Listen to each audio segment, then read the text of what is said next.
அதாவது தவறான உடலுறவுங்கிறது அடிப்படையில் ஒரு தனி மனிதரிடம்தான் ஆரம்பிக்குது. சுய இன்பம் தான் தவறான உடலுறவு.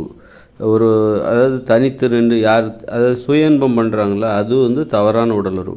இப்போ வெளியில் வந்து யாருக்கும் தெரியாமல் திருட்டுத்தனமாக கள்ள தொடர்பு வச்சுக்கிறாங்கன்னா அது வந்து வெளியில் பண்ணுற ஒரு தவறான உடலுறவு. அப்புறம் நமக்குள்ளே ஒரு தனி மனிதர் தனக்குத்தானே வந்து சுய இன்பம் பண்ணிக்கிறது வந்து சுய இன்பம் செய்து காம இன்பத்தை அனுபவிப்பது என்பது ஒரு அதுவும் ஒரு தவறான உடலுறவு. அங்கேருந்து ஆரம்பிக்குது. தவறான உடலுறவு எங்கேயோ நடக்கலை, வெளியில் நடக்கலை. கள்ள தொடர்பு, விபச்சாரம், இதெல்லாம் ஓரின சேர்க்கை, இதெல்லாம் வந்து பாலியல் உறவுகளில் உள்ள தவறான அணுகுமுறைகள். அந்த பாலியல் உறவுகளில் தவறான அணுகுமுறை எங்கே முதல்ல ஆரம்பிக்குது?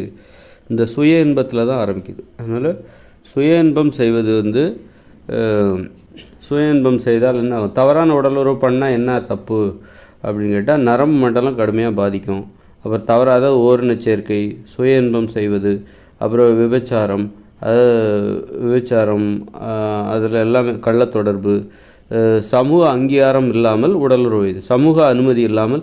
ஒரு பெண்ணோடு உடலுறவு வைத்து கொள்ள வேண்டுமென்றால் சமூகத்தின் அனுமதி தேவை. சமூகம்னா என்னென்னா, குடும்பம்னா என்ன, குடும்பங்கிறது என்னன்னு தெரியும். சமூகம்னா கூட்டு குடும்பம். அப்போது சமூகத்தின் அனுமதி தேவை, குடும்பத்தின் அனுமதி தேவை, ஊர் நிர்வாகத்தின் அனுமதி தேவை, ஒரு அரசாங்கத்தின் அனுமதி தேவை. அதுக்கு தான் திருமணம் என்பது அவர்கள் உடலுறவு வைத்துக் கொள்வதற்காக அனுமதி, ஒரு சமூகத்தின் பேரால், ஒரு அரசாங்கத்தின் பேரால் வழங்கப்படுகிற ஒரு அனுமதி. அது மாதிரி வந்து அனுமதி அப்படிங்கும்போது காதல் உறவையும் நம்ம பதிவு செய்து காதலிக்க வேண்டும். காதல் உறவையும் பதிவு செய்கிறது கிடையாது. ஸோ காதலிப்பதற்கே இங்கே தடை. காதல் உறவையும் பதிவு செய்ய வேண்டும். ஏன்னா திருமணத்திற்கு முன்பு காதலித்த பிறகு தான் திருமணமே செய்து கொள்ள வேண்டும். அதற்கு தான் அந்த காதல் என்பது. ஒருவர் புரிந்து கொண்டு வாழ்ந்து பார்த்து உடலுறவெல்லாம் வைத்து பார்த்து அதற்கு பிறகு தான் எல்லா வகையிலையுமே இவன் எனக்கு பொருத்தமானவன் அல்லது இவள் எனக்கு பொருத்தமானவள் என்பதை உறுதி செய்த பின்பு தான் திருமணமே நடக்கணும். திருமணம் செய்து கொண்ட பிறகு தான் உறுதி செய்கிறார்கள். இவள் நமக்கு ஏற்றவளா இல்லையா, இவன் நமக்கு ஏற்றவனா இல்லையா அப்படின்னு உறுதி செய்கிறாங்க. அப்புறம் குழந்தை வேற பெற்றுக்கிறாங்க. குழந்தை பெற்ற பிறகு தான் தெரியுது இவன் நமக்கு பிடிக்கல, இவன் வந்து நமக்கு பிடிக்கல அல்லது இவன் வந்து நமக்கு பிடிக்கலன்னு சொல்லிட்டு அப்புறம் தான் பிரிகிறாங்க. அதுக்கு முன்கூட்டியே காதலித்து பார்த்து ஒன்றா வாழ்ந்து ஒன்றா நல்லா காதலிச்சுட்டு பேசி பார்த்து உடலுறவுலாம் வச்சுக்கிட்டு எல்லா வகையிலும் இவன் பொருத்தமானவன் தான் என்பதை தெரிந்து கொண்ட பிறகு அவர்கள் திருமணம் செய்து கொண்டிருக்கலாம். அதன் பிறகு குழந்தையை பெற்றுக் கொண்டிருக்கலாம். ஆனால் இங்கே என்ன நடக்குதுன்னா, காதலிப்பதற்கு தடை விதிச்சிட்டாங்க. அப்போ கல்யாணம் பண்ணி தான் அதுக்கப்புறம் தான் ஒருத்தர் மனம் விட்டு பேசுகிறாங்க. அதுக்கப்புறம் குழந்தை பெற்றுக்கிறாங்க. குழந்தை பெற்று ஒரு 2 குழந்தை பெற்ற பிறகு தான் இவன் எனக்கு பிடிக்கலன்னு சொல்லிட்டு பிரிஞ்சிடுறாங்க. பிடிக்கலையான்னு தெரிஞ்சுக்கிறதுக்கு 2 குழந்தை பெற்ற பிறகு தான் இவங்களுக்கு தெரியுது. 2 குழந்தை பெற்ற பிறகு தான் இவன் எனக்கு பிடிக்கல அப்படிங்கிறதே தெரிய வருது. அப்போ அதான் நான் சொல்கிறேன், கல்யாணத்துக்கு முன்னாடியே அப்புறம் பிரிஞ்சிடுறாங்களா, குழந்தைகள் தான் பாதிக்கப்படுது. குழந்தைகளுக்கு அப்பாவோட அன்பு, குழந்தைகள் ஒருவேளை அம்மா கிட்டே இருக்காங்கன்னா அப்பாவோட அன்பு கிடைக்காம போயிடுது. அதனால் இதெல்லாம் வந்து சரியான உடலுறவுகள். தவறான உடலுறவுன்னு என்ன? தவறான உடலுறவு என்றால் சமூகத்தின் அனுமதி இல்லாமல், அரசாங்கத்தின் அனுமதி இல்லாமல் உடலுறவு வைத்து கொண்டால் அது தவறான உடலுறவு. அப்போ காதல் உறவை நம்ம பதிவு செய்து இவர்கள் காதலர்கள் என அங்கீகாரம் அளித்து அவர்கள் வந்து ஒரு சுதந்திரமாக வாழலாம், உடலுறவு வைத்து கொள்ளலாம் அப்படிங்கிற அனுமதி கொடுத்து அவர்கள் வாழ்ந்து பார்த்து ஒரு காதலிப்பதற்கு ஒரு காலம் இருக்குது. ஒரு 3 மாதம் தான் காதலிக்கணும், 6 மாதம் தான் காதலிக்கணும் அப்படின்னு ஒரு காலம். அது போட்டு அடுத்த 6 மாதம் 5 மாதம் கடந்துருச்சா உடனே நீங்கள் கல்யாணம் பண்ணிக்கணும். கண்டிப்பாக காதலிச்சுட்டேலாம் இருக்க முடியாது. இத்தனை வயசில் கண்டிப்பாக எல்லாருமே கல்யாணம் பண்ணிக்கணும் அப்படின்னு ஒரு சரியான உடலுறவுக்கான ஒரு அனுமதி, அதுக்கான வரையறை, ஒரு ஆண் பெண் பாலியல் உறவுக்கு ஒரு விதிமுறைகள் இதெல்லாம் வகுத்து அதே நேரத்தில் ஆண் பெண் இருவரின் விருப்பத்திற்கு ஏற்றாற்போல் அவர்கள் வந்து கணவன் மனைவியாக வாழ்வதற்கு எந்தவித இடையூறும் இல்லாமல் தெளிவான மனநிலையோடு திருமணம் செய்து கொள்ள வேண்டும். அப்போது இதெல்லாம் சரியான உடலுறவு. காதல் உறவை பதிவு செய்து உடலுறவு வைத்துக் கொள்வது, அது மாதிரி திருமண உறவை பதிவு செய்து அதன் பிறகு அவர்கள் உடலுறவு வைத்துக் கொள்கிறார்கள் திருமணத்துக்கு பிறகு. அப்போ இதெல்லாம் வந்து சரியான உடலுறவு. அப்போ எது தவறான உடலுறவுனா, ஒரு சமூகத்தின் அனுமதி இல்லாமல், ஒரு அரசாங்கத்தின் அனுமதி இல்லாமல் ஒரு ஆணும் பெண்ணும் உடலுறவு வைத்து கொண்டால் அனுமதினா என்ன, அவங்க வந்து திருமணமானவர்களாக இல்லாத பட்சத்தில், காதலிப்பவர்களாக இல்லாத பட்சத்தில், அவர்கள் காதல் உறவை பதிவு செய்யாத பட்சத்தில், திருமணம் அவர்கள் கணவன் மனைவியாக இல்லாத பட்சத்தில் அவர்கள் உடலுறவு வைத்து கொண்டால் அது தவறான உடலுறவு. அந்த மாதிரி அது தவறான உடலுறவுன்னா என்னென்னா, ஒரு சமூகத்துக்கு தெரியாமல், ஒரு அரசாங்கத்துக்கு தெரியாமல், ஒரு குடும்பத்தினருக்கு தெரியாமல் திருட்டுத்தனமாக அவர் திருடுற மாதிரி. அது திருடுறது எவ்வளோ பெரிய குற்றமோ, எவ்வளோ நேர்மையற்ற செயலோ, எவ்வளோ கேவலமான செயலோ, அது மாதிரி தான் வந்து இந்த தவறான உடலுறவும் ஒரு இழிவான ஒரு செயல். அது வந்து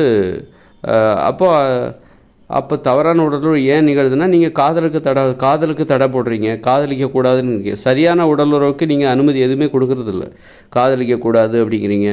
அப்போ அதனால தான் அவங்க வந்து அதை மீறுவதற்கு, அப்போ டைரெக்டாக திருமணம் செய்துக்கணும், இப்போ பிடிக்கலைன்னா பிரியவும் கூடாதுங்கிறீங்க. இப்படி நிறைய தடைகள், சரியான உடலுறவுக்கு நிறைய தடைகள் விதிப்பதால் தான் மக்கள் வந்து அதை மீற வேண்டும் என்பதற்காக அதற்கு எதிராக முறைகேடான பாலியல் உறவுகளில் அவர்களுக்கு ஆர்வம் ஏற்படுகிறது. அதனால் சரியான பாலியல் உறவுகளுக்கு இங்கே முக்கியத்துவம் கொடுக்கணும், சுதந்திரம் கொடுக்கணும், ஆண் பெண் இருவரின் விருப்பத்திற்கு மதிப்பளிக்க வேண்டும். சரியான பாலியல் உறவை கட்டாயப்படுத்தணும், இத்தனை வயசில் கல்யாணம் பண்ணணும் கண்டிப்பாக அப்படின்னு கட்டாயப்படுத்தணும். இப்படி நிறைய நடைமுறைகள் மூலமாக சரியான பாலியல் உறவை நிலைநாட்டும் பொழுது தவறான பாலியல் உறவுகள் குறைந்துவிடும்.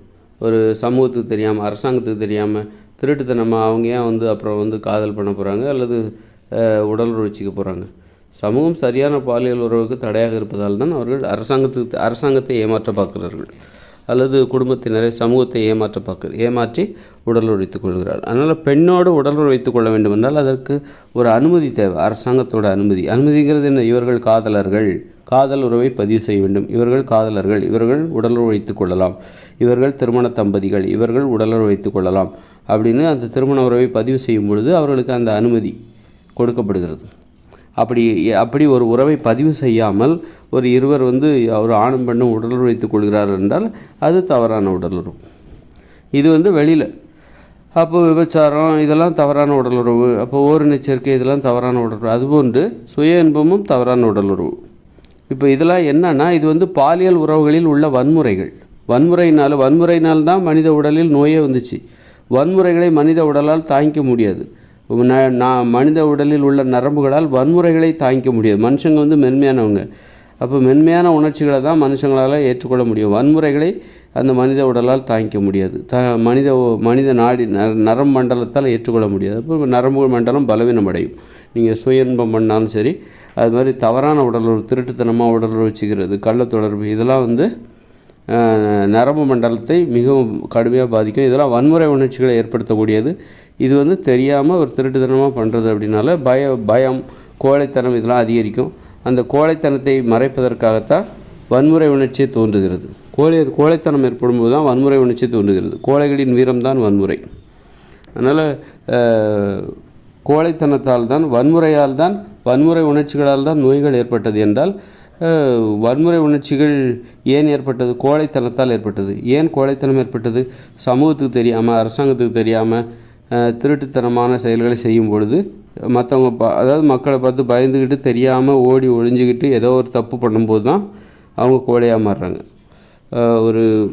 ஒரு திருமணமானவர்கள் தைரியமாக உடலுறவு வச்சுப்பாங்க, ஆனால் தெரியாத கள்ள தொடர்பு உள்ளவங்க யாராக பார்த்துருவாங்களோப்பா அப்படின்னு பயந்து வச்சுப்பாங்க. அதனால் அந்த பயமும் அந்த கோழைத்தனமும் தான்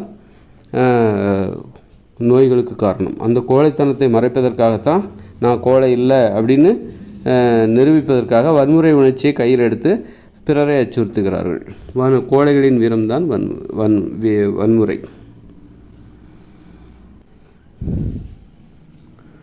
வன்முறை உணர்ச்சிகளால் தான் நோயே வந்தது. மனுஷங்களுக்கு ஏன் நோய் வந்ததுன்னா, குற்றங்கள் செய்ததாலும் வன்முறை உணர்ச்சியால் தான் நோய்கள் வந்தது. அதனால் வந்து நீ சுயன்பம் பண்ணாலோ அல்லது தவறான பாலியல் உணர்வுகளில் ஈடுபட்டாலோ, தெரியாதனமாக, திருட்டுத்தனமாக, கள்ள தொடர்பு இது போன்ற விஷயங்களில் ஆர்வம் வைத்து கொண்டால் கண்டிப்பாக அவர்களுக்கு நோய் வரும். அவருடைய நரம்பு மண்டலம் கடுமையாக பாதிக்கப்படும். ஏன்னா அவங்க பயப்படுறாங்க. பயந்து தெரியாமல் பண்ணும்போது அவர்கள் உடலில் வன்முறை உணர்ச்சி ஏற்படுகிறது, ஒரு அமைதி இல்லாமல் போய்விடுது, கோழைத்தனம் வந்து விடுகிறது. அதுதான் வந்து நோய்களுக்கு காரணமாக இருக்குது. அவர்களால் கட்டுப்பாடாக இருக்க முடியாது. அவர்களால் தைரியமாக ஒரு தலை நிமிர்ந்து வாழுகிற அந்த திறனை அவர்கள் இழந்து விடுவார்கள். அப்படி இருக்கும்போது அவர்களை நோய்கள் எளிதாக தாக்கிவிடும். அவர்களுக்கு எதிர்ப்பு சக்தி இருக்காது. எது எதிர்ப்பு சக்தின்னா அந்த தைரியம்தான். நம்ம சரியாக இருக்கும்போது தான் நமக்கு ஒரு தைரியம் வரும். ஒரு நேர்மை என்பது நோய் எதிர்ப்பாற்றல். நேர்மையின் விளக்கம் என்ன? நோய் எதிர்ப்பாற்றல். அதுதான் நேர்மை மூலம் நமக்கு நோய் எதிர்க்கின்ற தன்மை வரும். உடம்புல ஒரு வீரம் இருக்கும், ஒரு தைரியம் இருக்கும், ஒரு துணிவு இருக்கும். ஆனால் அதுவே நம்மக்கிட்ட நேர்மை இல்லைன்னா நம்ம பயந்து தான், நேர்மை இல்லைன்னா அவங்க தப்பு பண்ணுறாங்கன்னு அர்த்தம். அப்போ பயந்து யாருக்கும் தெரியாமல், யாருக்கும் தெரிஞ்சிடக்கூடாதுன்னு நினச்சிக்கிட்டே அவங்க தப்பு பண்ணிகிட்ருப்பாங்க. அதனால் அந்த கோழைத்தனம் தான் நோய்கள் அவர்களை எளிதாக தாக்கிவிடும். கோழைகளை எதிரிகள் ஈஸியாக தாக்கிவிடுவாங்க. எதிரிகள்ங்கிறது யார்? மனித உடலுக்கு எதிரி யார்? நோய்கள் தான் எதிரி. அப்போ மனித உடலில் உள்ள ஒரு இது என்ன, ஆரோக்கியத்துக்கு எதிரி எது? நோய்கள் தான். அப்போ ஒரு கோழையாக இருக்கிற ஒருவரை நோய்கள் எளிதாக தாக்கிவிடும். அப்போ தைரியமாக இருக்கணும், நம்ம நேர்மையாக இருக்கணும். அப்போ தான் நம்ம நோய் எதிர்ப்பாற்றல் அதிகரிக்கும். அவ்வளோ ஈஸியாக நோய்கள் எதுவும் ஒன்றும் பண்ணிட முடியாது. நீங்கள் யாரை நோய்கள் அதிகமாக தாக்கும் அப்படின்னா, நேர்மை இல்லாதவர்களை நோய்கள் அதிகமாக தாக்கும். நேர்மை இல்லாதவர்களால் கட்டுப்பாடுகளை கடைபிடிக்க முடியாது. அதுவே பாருங்கள், நேர்மையானவர்கள் கட்டுப்பாடுகளை எளிதாக கடைபிடிப்பார்கள். அதுவே நேர்மை இல்லாதவங்க, லஞ்சம் வாங்குறவங்க, ஊழல் பண்ணுறவங்க, இவங்களால் உணவு கட்டுப்பாடு கடைபிடிக்க முடியாது, உடற்பயிற்சி எதுவும் செய்ய முடியாது. இவர்களை எளிதாக நோய்கள் தாக்கிவிடும். மிகவும் பலவீனமானவர்களாக இருப்பார்கள். அவர்களால் உணவு விஷயத்தில் கட்டுப்பாடாகவே இருக்க முடியாது. அதே நேர்மையாக இருக்கிறாங்க பாருங்கள், அவங்களுக்கு மன உறுதி அதிகம். அவங்க எதை சாப்பிட்ணும், எதை சாப்பிடக்கூடாத உணவுகளை சாப்பிட மாட்டாங்க. அந்த அளவுக்கு அவங்க கட்டுப்பாடாக இருப்பாங்க. அது காரணம் அவங்ககிட்ட இருக்கிற நேர்மை தான். அப்போ நேர்மை தான் நோய் எதிர்ப்பாற்றல் என்பது தெரியுது. அப்போ நேர்மை இல்லைன்னா கண்டிப்பாக நோய் வரும். அவங்களால கட்டுப்பாடாக இருக்க முடியாது. ஆதலால் கட்டுப்பாடு இல்லாமல் வாழ்வார்கள். உணவில் கண்ட உணவுகளை சாப்பிடுவாங்க. வேறு நாக்கை கட்டுப்படுத்த முடியாமல் கண்ட உணவுகளை சாப்பிடுவாங்க. அப்புறம் அதுவே அவர்களுக்கு உடலில் நோய் வருவதற்கு காரணமாகிவிடும். அதுதான். அது மாதிரி சுய இன்பம் பண்ணாலும் அவங்களுக்கு நோய் வரும். அவங்க நரம்பு மண்டலம் கடுமையாக பாதிக்கும். காரணம் என்னென்னா, அவங்ககிட்ட நல்ல பண்பே இருக்காது. சுய இன்பம் செய்கிறவர்களிடம் கட்டுப்பாடு இல்லாதனால தானே, அவங்க கட்டுப்பாடு இல்லை என்பதால் தானே அவர்கள் சுய இன்பம் செய்ய துணிகிறார்கள். சுய கட்டுப்பாடுன்னா என்னென்னா, சுய இன்பம் செய்யாமல் இருப்பது, அதுதான் சுய கட்டுப்பாடு. அப்புறம் சுய கட்டுப்பாடு என்றால் பொது வெளியில் கட்டுப்பாடு என்பது என்ன? வெளியில் நீ எதுவும் தவறான உடலுறவில் ஈடுபடாமல் இருப்பது. இது பொது வழியில் கடைபிடிக்கக்கூடிய கட்டுப்பாடு. சுய கட்டுப்பாடுனா சுய இன்பம் செய்யாமல் இருப்பது. தனிமையில் இருக்கும்போது நீ அமைதியாக இருக்கணும். தனிமையில் பேசுகிறது, தனிமையில் சிரிக்கிறது, தனிமையில் இருக்கும்போது டான்ஸ் ஆடுறது. தனிமையில் இருக்கும்போது நீ இன்பம் காணாத, அமைதியாக இரு, ஓய்வெடு. அதுதான் தனிமையில் நீ கட்டுப்பாடாக இருக்கிறாய் என்பதற்கு அதுதான். தனிமையில் இருக்கிறோம் யாருக்கும் தெரியாதுங்கிறதுக்காக நீ யாருக்கும் தெரியாமல் தம் அடிக்கிறதோ அல்லது பேசுகிறது, சிரிக்கிறது, சுய இன்பம் செய்வது, இதெல்லாம் சுய கட்டுப்பாடு இல்லை என்பதே. அதனால் தனிமையில் கட்டுப்பாடாக இருக்கணும், அமைதியாக இருக்கணும், ஓய்வெடுக்கணும். அதான் தனிமையில் இருக்க வேண்டிய நடைமுறை. அதனால் சுய இன்பம் செய்தால் கண்டிப்பாக நரம்பு மண்டலம் கடுமையாக பாதிக்கும். அவங்ககிட்ட பிறரிடம் அவங்ககிட்ட நல்ல பண்புகளே இருக்காது. பிறர்கிட்ட ஒரு பணிவு இல்லாமல் பேசுவார்கள். ஏன்னா ஏன் மற்றவங்ககிட்ட பணிவாக நடந்துக்கணும்? அவர் தான் இப்போ எல்லாமே இந்த உலகத்தில் எல்லாமே எதுக்காக அப்படின்னா, ஒரு பெண்ணிடமிருந்து உடலுறவை பெறுவது. பெண்கிட்ட ஏன் ஆண்கள் பணிவாக நடந்துக்கணும்? பணிவாக நடந்துக்கிட்டால் தான் பெண்ணோடு உடலுறவு வைத்துக்கொள்ள முடியும். பெண்கிட்ட போய் அதிகாரம் பண்ணாக்கா பெண் உடலுறவு வைத்துக்கொள்ள சம்மதிக்க மாட்டாள். அப்போ ஒரு ஆண் தனக்குத்தானே சுய இன்பம் செய்யும்போது அப்போ அவனுக்கு இயல்பாகவே ஒரு கேள்வி வேணும். நான் எனக்குத்தானே என்னுடைய ஆண்குறியை வச்சுக்கிட்டு நானே சுய இன்பம் செய்து இன்பத்தை பெற்றுக்கொள்கிறேன். அப்படி இருக்கும்போது நான் எதுக்கு ஒரு பெண்கிட்ட போய் ஒரு நல்ல பையங்கிற பேரை நான் ஏன் எடுக்கணும்? அல்லது பெண்கிட்ட போய் நான் ஏன் பணிவாக அவளிடம் நடந்து கொள்ள வேண்டும் என்கிற கேள்வி இயல்பாகவே எழுவதால் அந்த மாதிரி சுய இன்பம் செய்கிற ஆண் பெண்ணிடம் யாருக்கிட்டையுமே பணிவாக நடந்துக்க மாட்டான். கெட்ட வார்த்தை போடுவாங்க, மனசே கெட்டு போயிடும். அதனால் கட்டுப்பாடோடு இருக்கும்போது தான் அப்போது ஒரு பெண்ணிடமிருந்து பெண்ணோடு உடலுறவு வைத்துக் கொள்ள வேண்டும், அன்பை பெற வேண்டும், காதலிக்க வேண்டும் என்றால் பெண்ணிடம் பணிவாக நடந்து கொள்ள வேண்டும். அவளை புரிந்து கொள்ள வேண்டும். புரிந்து கொண்டு அவளுக்கு என்ன பிடிக்கும், என்ன பிடிக்காது, அவள்கிட்ட எப்படி நடந்துக்கணும், இப்படி பெண்ணிற்கு காவலனாக இருக்க வேண்டும், பெண்ணிற்கு உதவியாளனாக இருக்க வேண்டும். அப்போ இருக்கும்போது தான் இவன் பெண்ணிற்கு பாதுகாப்பானவன், என் நம்பிக்கை, அதாவது பெண்களின் பாதுகாப்பிற்கு இவன் நம்பிக்கையானவன் அப்படிங்கிற அந்த பேர் கிடைக்கும்போது அப்போது ஒரு பெண் அவனை திருமணம் செய்து கொள்வதற்கு சம்மதிக்கிறார். அப்போது இதுதான் ஒரு பெண்ணிடம் இருந்து கிடைக்கக்கூடிய உடலுறவு இன்பம், அன்பு, பாசம், இதெல்லாம் தான் ஒரு ஆண்களுக்கு ஒரு லட்சியமாக இருக்க வேண்டும். அதுபோலவே ஒரு பெண்ணுக்கும் அதான். ஒரு பெண்ணுக்கும் ஒரு ஆண் துணை என்பது ஒரு லட்சியமாக இருக்கும்போது ஒரு பெண் சுய இன்பம் செய்கிறான்னா அப்போ நான் எதுக்கு ஒரு ஆணிடம் வந்து மதிப்புடன் நடந்து கொள்ள வேண்டும்? ஆண்களுக்கு நான் ஏன் முக்கியத்துவம் கொடுக்கணும்? நானே என் கையை வச்சுட்டு சுய இன்பம் பண்ணிக்கிறேன். அப்படிங்கும்போது நான் எதுக்கு ஒரு ஆணுக்கு வந்து ஆணிடம் நான் மதிப்புடன் நடந்து கொள்ள வேண்டும்? அவனுக்கு நான் ஏன் முக்கியத்துவம் கொடுக்கணும்? அவன் பிடிச்சா மாதிரி நான் ஏன் நடந்துக்கணும்?